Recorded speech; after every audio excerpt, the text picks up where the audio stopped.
ಅರಸುಕುಮಾರ ಹಾಗೂ ಬಡವ. ಒಂದಾನೊಂದು ಕಾಲದಲ್ಲಿ ಅರಸ ಹೆನ್ರಿ 8 ಲಂಡನ್ ಅನ್ನು ಆಳುತ್ತಿದ್ದಾಗ ಒಂದು ಘಟನೆ ನಡೆಯಿತು. ಇಬ್ಬರು ಹುಡುಗರು ಹುಟ್ಟಿದರು ಒಂದೇ ದಿನ ಒಂದೇ ವೇಳೆಯಲ್ಲಿ.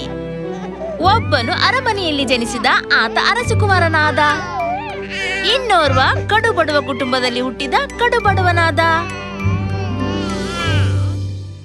ಬಡವರ ಕುಟುಂಬ ಕೆಲವು ಮೈಲುಗಳ ದೂರದಲ್ಲಿತ್ತು ಅರಮನೆಯಿಂದ. ಅದೊಂದು ವಿಷಾದದ ಸಮಯವಾಗಿತ್ತು ರಾಜ್ಯದಲ್ಲಿ. ಅರಸಕುಮಾರ ಎಡ್ವರ್ಡ್ಗೆ ಶ್ರೇಷ್ಠ ಆಹಾರ ಹಾಗೂ ಅರಿವೆಗಳನ್ನು ಕೊಡುತ್ತಿದ್ದರು. ಬಡವ ಟೋಮ್ ಪ್ರತಿಯೊಂದು ತುತ್ತನ್ನು ಬೇಡಿ ತಿನ್ನಬೇಕಿತ್ತು. ಚಿಂದಿ ಬಟ್ಟೆಯನ್ನು ತೊಟ್ಟುಕೊಳ್ಳುತ್ತಿದ್ದ. ಇಬ್ಬರು ಬೆಳೆದರು. ಇನ್ನೊಂದು ಘಟನೆ ಬಯಲಾಗಲು ಹವಣಿಸುತ್ತಿತ್ತು. ಇಬ್ಬರು ಹೋಲಿಕೆಯಲ್ಲಿ ಒಂದೇ ರೀತಿಯಾಗಿದ್ದರು. ಟಾಮ್, ಕೆಲಸಕ್ಕೆ ಬಾರದವನೇ, ಇವತ್ತು ನೀನು ನನಗೇನು ತಂದಿಲ್ಲ? ಯಪ್ಪ, ನಾನು ಭಿಕ್ಷೆ ಬೇಡೋದಿಲ್ಲ. ನಿನಗಾಗಿ ಯಾರಾದರೂ ಭಿಕ್ಷೆ ಬೇಡುತ್ತಾರೆ ಅಂದ್ಕೊಂಡಿದ್ದೀಯಾ ಮೂರ್ಖ? ನೀನು ಭಿಕ್ಷೆ ಬೇಡದಿದ್ದರೆ ನಾವೇನು ತಿನ್ನಬೇಕು? ಮತ್ತದಕ್ಕಾಗಿ ನೀನು ಅರಮನೆಯಲ್ಲಿ ಹುಟ್ಟಬೇಕಿತ್ತು. ಬಡವರ ಮನೆಯಲ್ಲಿ ಯಾಕೆ ಹುಟ್ಟಿದೆ ನೀನು? ಆದ್ರೆ ನಾನು ಹೇಗೆ ನಿರ್ಣಯಿಸಲಿ ಎಲ್ಲಿ ಹುಟ್ಟಬೇಕೆಂದು? ಬಾಯಿ ಮುಚ್ಚು, ಉಪಕಾರಗೇಡಿ ಹುಡುಗ. ಹೋಗಿಲ್ಲಿಂದ, ಮತ್ತೆ ಸ್ವಲ್ಪ ರೊಕ್ಕವನ್ನು ತಂದುಕೊಡು. ಟೋಮ್ನ ಜೀವನದಲ್ಲಿ ಒಂದು ಒಳ್ಳೆಯ ಸುದ್ದಿ ಎಂದರೆ ಉಪನ್ಯಾಸಕರಾದ ಆಂಡ್ರೂ ಅವರು ಹತ್ತಿರದ ಕಾಲೇಜಿನಲ್ಲಿ ಕಲಿಸುತ್ತಿದ್ದರು. ಅವರು ಬೇರೆ ಬೇರೆ ಪುಸ್ತಕಗಳನ್ನು ತರುತ್ತಿದ್ದರು.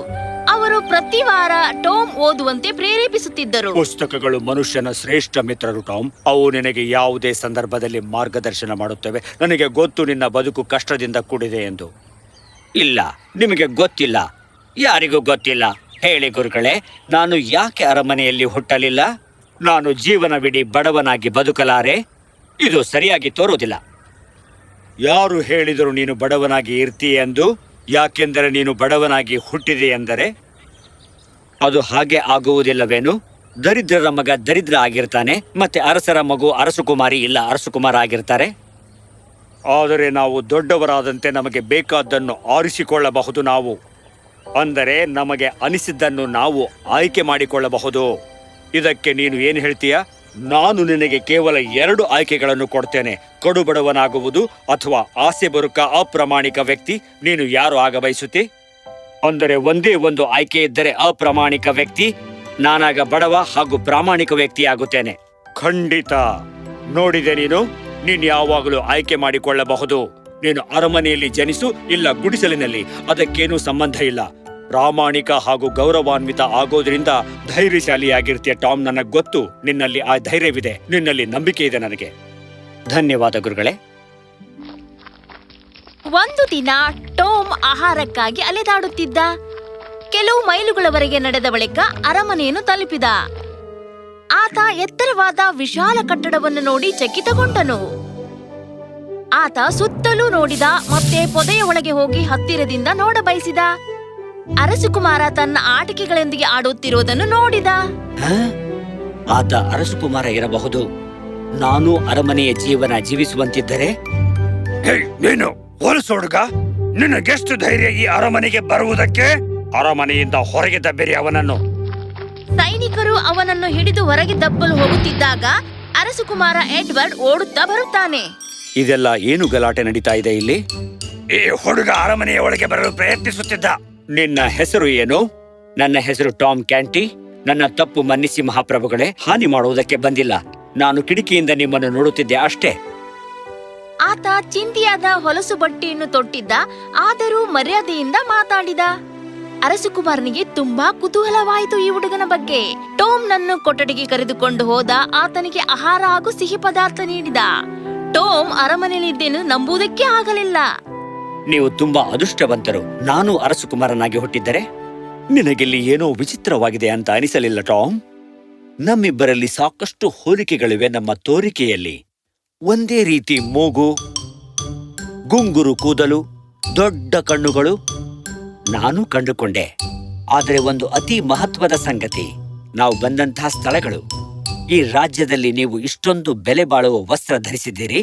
ನಾನು ಹರುಕು ಚಿಂದಿ ತೊಟ್ಟಿದ್ದೇನೆ. ಅದರ ಪರಿಣಾಮ ನೀವು ನೋಡಿದ್ರಲ್ಲ, ಹೇಗೆ ನಿಮ್ಮ ಕಾವಲುಗಾರರು ನಡೆದುಕೊಂಡರು ನನ್ನ ಜೊತೆ, ಅದನ್ನು ಯಾರು ಯೋಚಿಸೋದಿಲ್ಲ. ನನಗದರಲ್ಲಿ ನಂಬಿಕೆ ಇಲ್ಲ. ನಿಲ್ಲು. ನಾವೇಕೆ ನಮ್ಮ ವಸ್ತ್ರಗಳನ್ನು ಅದಲಿ ಬದಲಿ ಮಾಡಿ ಎಲ್ಲರನ್ನೂ ಪರೀಕ್ಷೆ ಮಾಡಬಾರದು? ಅದು ತಮಾಷೆಯಾಗಿರುತ್ತೆ. ನನಗೆ ನಂಬಿಕೆ ಇಲ್ಲ. ನೋಡೋಣ ಟಾಮ್, ನಾವಿಬ್ಬರು ಗೆಳೆಯರೀಗ. ಮತ್ತದರಂತೆ ಮಾಡಿದರವರು. ಟಾಮ್ ಮತ್ತು ಎಡ್ವರ್ಡ್ ಚಕಿತರಾದರು ಕನ್ನಡಿಯಲ್ಲಿ ನೋಡಿಕೊಂಡು. ವಾವ್, ನಾವು ಒಂದೇ ತರ ಇದ್ದೀವಿ. ಆದ್ರೆ ಇದೆಲ್ಲ ಕನಸು. ನಾವೀಗ ಬಟ್ಟೆಗಳನ್ನು ಅದಲಿ ಬದಲಿ ಮಾಡೋಣ. ಅಷ್ಟೊಂದು ಯಾಕೆ ಅವಸರ? ನನ್ನ ಕಾವಲುಗಾರರನ್ನು ಪರೀಕ್ಷಿಸುತ್ತೇನೆ. ನಾನು ಈ ಕೊಠಡಿಯಿಂದ ಹೊರಗೆ ಹೋಗುತ್ತೇನೆ, ಬಡವನಂತೆ ಬಟ್ಟೆಯನ್ನು ತೊಟ್ಟುಕೊಂಡು. ಮತ್ತೆ ನೀನಿಲ್ಲೇ ಇರು. ಅರಸುಕುಮಾರ ಎಡ್ವರ್ಡ್ನಂತೆ ನಟಿಸು. ಆದರೆ ಒಂದು ವೇಳೆ ಚಿಂತಿಸಬೇಡ ಟಾಮ್, ಎಲ್ಲವೂ ಸರಿ ಹೋಗುತ್ತದೆ. ನಾನೀಗ ಬರುತ್ತೇನೆ. ಆತ ಹೋಗುತ್ತಿರುವಾಗ ಅರಸಕುಮಾರ ತನ್ನ ಕಪಾಟಿನಿಂದ ಏನೋ ಎತ್ತಿಕೊಂಡು ತನ್ನ ಹೊಲಸು ಬಟ್ಟೆಯಲ್ಲಿ ಮುಚ್ಚಿಕೊಳ್ಳುತ್ತಾನೆ. ನಂತರ ಅರಮನೆಯ ದ್ವಾರದ ಕಡೆಗೆ ಹೋಗುತ್ತಾನೆ. ಕಾವಲುಗಾರ ಆತನ ಕಡೆಗೆ ಗಮನ ಹರಿಸುವುದೇ ಇಲ್ಲ. ಟಾಮ್ ಸರಿಯಾಗಿ ಹೇಳ್ತಿದ್ದ. ಅವರು ನೋಡುತ್ತಿದ್ದುದು ಕೇವಲ ಬಟ್ಟೆಯನ್ನು. ನನ್ನನ್ನವರು ಗುರುತಿಸಲಿಲ್ಲ. ಎಡ್ವರ್ಡ್ ಬಾಗಿಲಿಂದ ಹೊರಗೆ ಹೋದ. ಮತ್ತೆ ಮರಳಿ ಒಳಗೆ ಹೋಗುತ್ತಿರುವಾಗ ಕಾವಲುಗಾರ ತಡೆದರು ಅವನನ್ನು. ನಿಲ್ಲು, ಸಾಕಿನ್ನು. ನಾವಿನ್ನು ನಿನ್ನನ್ನು ನಮ್ಮ ಅರಸುಕುಮಾರನ ಸುತ್ತಮುತ್ತ ತಿರುಗಲು ಬಿಡೋದಿಲ್ಲ. ಹೊರಗೆ ಹೋಗು. ಶಾಂತನಾಗು. ನಾನು ಅರಸುಕುಮಾರ ಎಡ್ವರ್ಡ್. ಮತ್ತೆ ನಾನು ಅರಸನಿದ್ದೇನೆ. ಏನು? ಇಲ್ಲ, ನೀನಲ್ಲ. ಆತ ಎಷ್ಟೇ ಬೇಡಿಕೊಂಡರೂ ಎಲ್ಲವೂ ವ್ಯರ್ಥವಾಯಿತು. ಕಾವಲುಗಾರರಿಗೆ ಸಮ್ಮತಿಯಾಗಲಿಲ್ಲ. ಅರಸಕುಮಾರನನ್ನು ಹೊರತಳ್ಳಿದರು. ಹುಡುಗ, ಇದು ಅಷ್ಟು ಸುಲಭದಲ್ಲಿ ಮುಗಿಯೋದಿಲ್ಲ. ನಾನೀಗ ಎಲ್ಲಿಗೆ ಹೋಗಲಿ? ಅರಸಕುಮಾರ ಅರಮನೆಯಿಂದ ಹೊರಟು ಹೋದ. ಯೋಗದಿಂದ ಟೋಮ್ನ ತಂದೆ ನೋಡಿದ. ಏಯ್, ಕೆಲಸಕ್ಕೆ ಬಾರದ ಹುಡುಗ, ನೀನು ಎಲ್ಲಿಗೆ ಹೋಗಿದ್ದೆ? ನನಗೀಗ ತುಂಬಾ ಹಸಿವೆಯಾಗಿದೆ. ಹೋಗು, ತಿನ್ನಲು ಏನಾದ್ರೂ ತಗೊಂಡ್ ಬಾ. ಎಡ್ವರ್ಡ್ ಸಂಗಡ ಈ ರೀತಿ ಯಾರೂ ನಡೆದುಕೊಂಡಿರಲಿಲ್ಲ. ಹೆದರಿದ ಮತ್ತು ಗಾಬರಿಯಾದ. ಆತ ತಿನ್ನಲು ಏನಾದರೂ ತರೋದಕ್ಕೆ ಹೋದ. ಆತ ಓಣಿಯಲ್ಲಿ ನಡೆಯುತ್ತಿರುವಾಗ ಅರಸಕುಮಾರ ಎಡ್ವರ್ಡ್ಗೆ ಆತನ ಮುಂದಿರುವುದನ್ನು ನೋಡಿ ಆಶ್ಚರ್ಯವಾಯಿತು. ನನ್ನ ರಾಜ್ಯದಲ್ಲಿ ಜನರು ಇಷ್ಟು ಬಡವರಿದ್ದಾರೆ? ಇದನ್ನು ನಂಬುವುದಕ್ಕೆ ಆಗ್ತಾ ಇಲ್ಲ. ನಾವು ಎಷ್ಟೊಂದು ಆಹಾರವನ್ನು ಹಾಳು ಮಾಡುತ್ತೇವೆ ಪ್ರತಿದಿನ ಅರಮನೆಯಲ್ಲಿ. ಮತ್ತೆ ಇಲ್ಲಿ 2 ಕುಟುಂಬಕ್ಕೆ ಹೊಟ್ಟೆ ತುಂಬ ತಿನ್ನುವಷ್ಟು ಅನ್ನ ಇಲ್ಲ. ಅರಮನೆಯಲ್ಲಿ ಟೋಮ್ ತಾನು ಅರಸಕುಮಾರನಲ್ಲ ಎಂದು ಎಷ್ಟು ಕಷ್ಟಪಟ್ಟು ತಿಳಿಸಿ ಹೇಳಿದರೂ ಯಾರೂ ಅವನನ್ನು ನಂಬುವುದಕ್ಕೆ ತಯಾರಿಲ್ಲ. ಮತ್ಯಾರು ಕೇಳಲು ಸಿದ್ಧರಿಲ್ಲ. ಆತ ಆರಾಮಾಗಿದ್ದನಲ್ಲ? ಏನೋ ತಪ್ಪಾಗಿರ್ಬೋದು ಆತನ ಜೊತೆ. ನನಗೆ ತಿಳಿತಾ ಇಲ್ಲ. ನಾನು ಅವರಿಗೆ ಕೇಳಿದೆ ಇಂಗ್ಲೆಂಡಿನ ಘನ ಚಿಹ್ನೆಯ ಬಗ್ಗೆ, ಮತ್ತವರು ಅದಕ್ಕೆ ಉತ್ತರಿಸಿದ್ದು ನನಗದರ ಬಗ್ಗೆ ಗೊತ್ತಿಲ್ಲ ಎಂದು. ಅವರು ಅರಸಕುಮಾರರು, ಮತ್ತದು ಅವರ ಕರ್ತವ್ಯ ಅದನ್ನು ಸುರಕ್ಷಿತವಾಗಿ ಇಡೋದು. ಅದು ಹೇಗೆ ಅವರಿಗೆ ಗೊತ್ತಿಲ್ಲ? ನನ್ನ ಕ್ಷಮಿಸಿ, ಆದರೆ ಅವರಿಗೆ ನೆನಪು ಇಲ್ಲದೇ ಇರಬಹುದು. ಅದೇ ಸಮಯದಲ್ಲಿ ಅರಸಕುಮಾರ ಎಡ್ವರ್ಡ್ ಎಂದು ಹೇಗೆ ಮರೆತಿದ್ದಾರೆ ಹಾಗೆ? ಮತ್ತೆ ಯಾರು ಟಾಮ್ ಬಡವನಂತೆ? ಓ ದೇವ್ರೇ, ಅದು ತುಂಬಾ ಭಯಾನಕವಾಗಿದೆ. ಅರಸರ ಆರೋಗ್ಯ ಹದಗೆಡುತ್ತಿದೆ ದಿನದಿಂದ ದಿನಕ್ಕೆ. ಮತ್ತವರ ಪುತ್ರ ತನ್ನ ಸ್ಮರಣ ಶಕ್ತಿ ಕಳೆದುಕೊಂಡಿದ್ದಾನೆ. ದೇವರೇ ಈ ರಾಜ್ಯವನ್ನು ಕಾಪಾಡಬೇಕು. ಟಾಮ್ಗೆ ಎಡ್ವರ್ಡ್ ಆದಷ್ಟು ಬೇಗ ಅರಮನೆಗೆ ಬರಬೇಕಾಗಿದೆ. ಅದೇ ಸಮಯದಲ್ಲಿ ಆತನಿಗೆ ತನ್ನ ರಾಜ್ಯದ ಬಗ್ಗೆ ಕಾಳಜಿ ವಹಿಸಬೇಕಾಗಿದೆ, ಅರಸಕುಮಾರ ಮರಳಿ ಬರುವವರೆಗೆ. ಅಂದರೆ ಅರಸಕುಮಾರ ಎಡ್ವರ್ಡ್ ಆತನ ಗೆಳೆಯ ಮತ್ತಾತನನ್ನು ಅವಮಾನಿತನಾಗುವಂತೆ ಮಾಡಬಾರದಾಗಿದೆ. ಟೋಮ್ ಬುದ್ಧಿವಂತ ಹಾಗೂ ಹುಷಾರಾಗಿದ್ದ. ಆತ ತನ್ನ ಕರ್ತವ್ಯವನ್ನು ಗಂಭೀರವಾಗಿ ಪರಿಗಣಿಸಿದ. ಮತ್ತೆ ಬಹುಬೇಗನೆ ಕಲಿತುಕೊಂಡ. ಅರಮನೆಯ ಪ್ರತಿಯೊಬ್ಬರು ಆತನನ್ನು ನಂಬತೊಡಗಿದರು. ಅವರಿಗೆ ತಮ್ಮ ಅರಸಕುಮಾರನ ಬಗ್ಗೆ ಹೆಮ್ಮೆ ಮೂಡತೊಡಗಿತು. ಆ ಬಾಲಕ ಚೆನ್ನಾಗಿ ಓದಿಕೊಂಡಿದ್ದ. ಉಪನ್ಯಾಸಕ ಆಂಡ್ರೂ ಅವರಿಂದ ಓದಿಕೊಂಡಿದ್ದ. ಪುಸ್ತಕಗಳಿಂದ ಸಾಕಷ್ಟು ಜ್ಞಾನವನ್ನು ಪಡೆದುಕೊಂಡಿದ್ದ. ಅದನ್ನಾತ ಚೆನ್ನಾಗಿ ಬಳಸಿಕೊಂಡ. ಎಲ್ಲವೂ ಉತ್ತಮವಾಗಿ ಸಾಗಿತ್ತು. ಒಂದು ದಿನ ದುಃಖದ ಸಂಗತಿ ಘಟಿಸಿತು. ಅರಸ ಹೆನ್ರಿ VIII ಕೈಲಾಸವಾಸಿಗಳಾದರು. ಅರಮನೆ ಅರಸರ ದುಃಖದಲ್ಲಿ ಮುಳುಗಿತು. ನಿಮ್ಮ ದುಃಖ ತುಂಬಲಾರದ್ದು. ಆದರೆ ನಿಮ್ಮನ್ನು ನಮ್ಮ ಅರಸ ಎಂದು ನಾಮಕರಣ ಮಾಡಬೇಕಾಗಿದೆ ನಮಗೀಗ. ಅಂದ್ರೆ ಏನು? ಇಷ್ಟೊಂದು ಆತುರ ಯಾಕೆ? ಈ ರಾಜ್ಯದ ಜನರಿಗೆ ನೀವು ಬೇಕಾಗಿದೆ ಅರಸಕುಮಾರ. ನೀವೀಗ ಸಾಕಷ್ಟು ಕಲಿತುಕೊಂಡಿದ್ದೀರಿ. ಪಟ್ಟಾಭಿಷೇಕ ಮಾಡಲೇಬೇಕು. ನಾನೀಗಲೇ ಪಟ್ಟಾಭಿಷೇಕಕ್ಕೆ ಸಿದ್ಧತೆ ಮಾಡುತ್ತೇನೆ. ಟಾಮ್ಗೆ ತುಂಬಾ ಹಿಡಿಸಿತು ಅರಮನೆ. ಆದರೆ ಆತನಿಗೆ ಚೆನ್ನಾಗಿ ಗೊತ್ತಿತ್ತು ಅದು ತನ್ನ ಬದುಕು ಅಲ್ಲವೆಂದು. ಆತನಿಗೆ ಅರಸನಾಗಿ ಪಟ್ಟ ಕಟ್ಟಿಕೊಳ್ಳುವ ಆಸೆ ಇರಲಿಲ್ಲ. ಆತ ತನ್ನ ಸೇವಕರನ್ನು ಕಳಿಸಿದ ಅರಸಕುಮಾರ ಎಡ್ವರ್ಡ್ನನ್ನು ಹುಡುಕುವುದಕ್ಕೆ. ಆದರೆ ಕಾವಲುಗಾರರಿಗೆ ಗೊತ್ತಿರಲಿಲ್ಲ ಯಾವ ಬಡ ಹುಡುಗನನ್ನು ಹುಡುಕಬೇಕೆಂದು. ಅವರು ಯಾವಾಗಲೂ ಬರಿಗೈಲಿಂದ ತಿರುಗಿ ಬರುತ್ತಿದ್ದರು. ಟೋಮ್ಗೆ ಅರಸಕುಮಾರ ಚಿಂತೆ ಕಾಡತೊಡಗಿತು. ಪ್ರತಿದಿನ ഇരുಳು. ಟೋಮ್ ಅಂತರಾಳದಿಂದ ಅರಸಕುಮಾರ ತಿರುಗಿ ಬರಲೆಂದು ಬೇಡಿಕೊಳ್ಳುತ್ತಿದ್ದ. ಎಡ್ವರ್ಡ್ ಮತ್ತೊಂದು ತೊಂದರೆಯಲ್ಲಿ ಸಿಕ್ಕಿ ಹಾಕಿಕೊಂಡ. ಒಮ್ಮೆ ಓಣಿಯಲ್ಲಿ ಹೋಗುತ್ತಿದ್ದಾಗ ಎಡ್ವರ್ಡ್ ಇಬ್ಬರು ಗುಂಡಾಳುಗಳ ಕೈಗೆ ಸಿಕ್ಕಿ ಹಾಕಿಕೊಂಡ. ಅವರು ಆತ ಕಳ್ಳತನ ಮಾಡಬೇಕೆಂದು ಒತ್ತಾಯ ಮಾಡಿದರು. ಆದರೆ ಎಡ್ವರ್ಡ್ ಕರೆವಂದ್ರ ಕಳ್ಳತನ ಮಾಡಿರಲಿಲ್ಲ. ಆ ದಿನ ಆತನನ್ನು ನ್ಯಾಯಾಲಯಕ್ಕೆ ಕರೆದುಕೊಂಡು ಹೋದರು. ಎಡ್ವರ್ಡ್ಗೆ ಕೇಡು ಕಾದಿತ್ತು. ಆದರೆ ಆಕಸ್ಮಿಕವಾಗಿ ಮಹಾಶಯರೇ, ಇಲ್ಲಿ ತಪ್ಪು ಘಟನೆಯಾಗಿದೆ. ನನ್ನ ಕಾವಲುಗಾರರು ಈ ಹುಡುಗನನ್ನು ಕಳ್ಳ ಎಂದು ಭಾವಿಸಿ ಸೆರೆ ಹಿಡಿದಿದ್ದಾರೆ.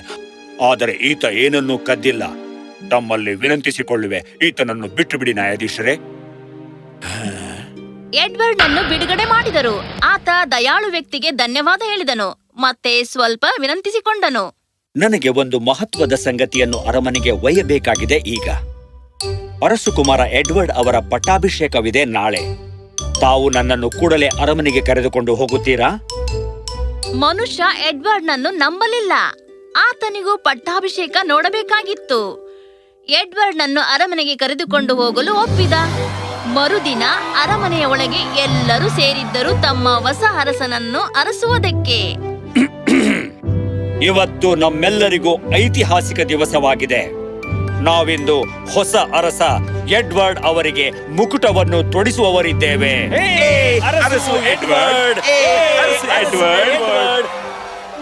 ಎಲ್ಲರೂ ತುಂಬಾ ಉತ್ಸಾಹದಿಂದ ಇದ್ದರು. ಮುಕುಟವನ್ನು ತೊಡಿಸುವುದರಲ್ಲಿದ್ದರು ಟೋಮ್ನ ತಲೆಗೆ. ನಿಲ್ಲಿ, ತಾಳಿ. ನಾನು ನಿಜವಾದ ಎಡ್ವರ್ಡ್ ಅರಸಕುಮಾರ. ಏನು, ನಿನಗೆಷ್ಟು ಧೈರ್ಯ? ನಿನ್ನ ಬಟ್ಟೆಯನ್ನು ನೋಡಿಕೋ. ಸೇವಕರೇ, ಸೆರೆ ಹಿಡೀರಿ ಅವನನ್ನು. ಇಲ್ಲ, ಹೋಗಲು ಬಿಡಿ ನನ್ನನ್ನು. ಸೇವಕರೇ, ಬಿಡಿ ಅವರನ್ನು. ಅವರು ನಿಜ ಹೇಳುತ್ತಿದ್ದಾರೆ ಸೇಂಟ್ ಜಾನ್ಸ್ ಮಹಾಶಯರೇ. ಅವರು ಅರಸಕುಮಾರ ಎಡ್ವರ್ಡ್ ಮತ್ತೆ ನಾನು ಟಾಮ್ ಕ್ಯಾಂಟ್. ನಾನೆಲ್ಲವನ್ನು ಹೇಳಲು ಪ್ರಯತ್ನಿಸಿದೆ, ನೀವ್ಯಾರೂ ನನ್ನ ನಂಬಲಿಲ್ಲ. ಅದು ಹೇಗೆ ಸಾಧ್ಯ? ಇನ್ನೂ ನಿಮಗೆ ಭರವಸೆ ಆಗ್ತಾ ಇಲ್ಲ ನಮ್ಮಲ್ಲಿ? ನೋಡಿಲಿ, ಯಾರು ಇಂಗ್ಲೆಂಡಿನ ಘನ ಚಿಹ್ನೆಯ ಬಗ್ಗೆ ಯೋಚಿಸುತ್ತಿಲ್ಲ ಅಲ್ಲ? ನನ್ನ ಜೊತೆಗೆ ತೆಗೆದುಕೊಂಡು ಹೋಗಿದ್ದೆ ಅರಮನೆ ಬಿಡುವಾಗ. ಅರಸಕುಮಾರ ಎಡ್ವರ್ಡ್ ಮತ್ತು ಟೋಮ್ ಸರ್ವ ವೃತ್ತಾಂತವನ್ನು ತಿಳಿಸಿ ಹೇಳಿದರು. ಎಲ್ಲರಿಗೂ ಆಶ್ಚರ್ಯವಾಯಿತು ಇದನ್ನು ಕೇಳಿ.